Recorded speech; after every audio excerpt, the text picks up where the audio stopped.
খুব ছোট্টভাবে বলি, সেটা হচ্ছে যে আমরা গত বছর যা আমাদের রেভিনিউ আর্ন করছিলাম 100 টাকা, এই বছরে যা প্রজেক্টেড খরচ আছে তাতে আমাদের প্রজেকশনটা হচ্ছে ইরানের যুদ্ধের আগেই, সেটা হচ্ছে যে আমরা ইন্টারেস্ট পেমেন্ট করছি 29 টাকা, 100 টাকার 29 টাকা কিন্তু এই ইন্টারেস্ট, আমাদের লোন আছে ইন্টারেস্ট দিয়ে দিচ্ছি, আর 21 টাকা দিচ্ছি সাবসিডিতে।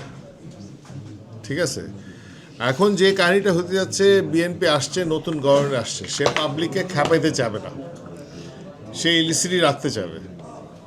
সেই জন্য কী হবে, আপনার আরও ঋণ করবে। ঠিক আছে, সাবসিডি দেবে। আমরা যে কী বিপদে পড়তে চাচ্ছি, মানে আমাদের র মেটেরিয়াল কস্ট একদিকে বাড়তেছে, আমরা কোনো দিকে পালাইতে পারতেছি না। কিন্তু ইন্টারিম গভর্নমেন্ট একটা সুবিধা ছিল যে সে ইন্টারিম, বুঝছেন। এবং আমরা যে আসলে ধরেন আমরা হয়েছে কি, আমরা সারা জীবন গেছি যে সরকার চুরি চোট্টামি করে, চুরি চোট্টামি করলে ভাই ঠিক আছে, মানে দেশটা ভালো যাবে। আমরা কিন্তু এখন ওই জায়গায় নাই। চুরি চোট্টামির ফলে আমাদের ইন্টারেস্টে খরচ হয়ে যাচ্ছে বিশাল, আমাদের যা কামাই করছি তা। সো আমি যেটা দেখতেছি সেটা হচ্ছে কৃচ্ছতার কথা আসছে। মানে এটা আমাদের সবাইকে একসাথে না হইলে মানে এটার এই সমস্যার সমাধান করতে হবে না। সরকারকে খুব পরিষ্কারভাবে জানাইতে চাই যে আমরা কৃচ্ছতা করতে রাজি আছি, কারণ আমরা একটা সুন্দর ভবিষ্যৎ চাই।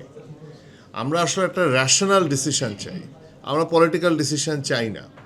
আমরা এই যে এখানে একটা কম্পিটেন্ট মানুষজনরা আছে, যেখানে আমাদেরকে বুঝতে হবে যে ওই যে পেট্রো বাংলায় বলা হলো না, বিউরোক্রেটদের বসে রাখছি, এদেরকে দিয়ে দেশের সিদ্ধান্ত নেওয়া যাবে না ভাই। এরা আসলে দেশের লাভ করবে না।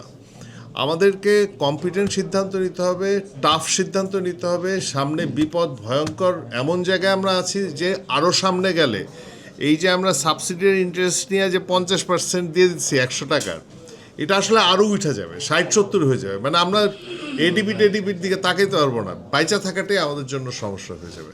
এটাই আসলে আপনাদের যারা মানে নিউজ পেপার বা মিডিয়ার সাথে আছেন, আসলে আমাদের সবাইকে ধৈর্যটা ধরতে হবে। সরকারকে আসলে এটা জানাতে চাই আমাদের ওয়ার্স ফর রিফর্ম বা আমাদের প্ল্যাটফর্ম থেকে, যে কম্পিটেন্ট ডিসিশন মেকিং লাগবে।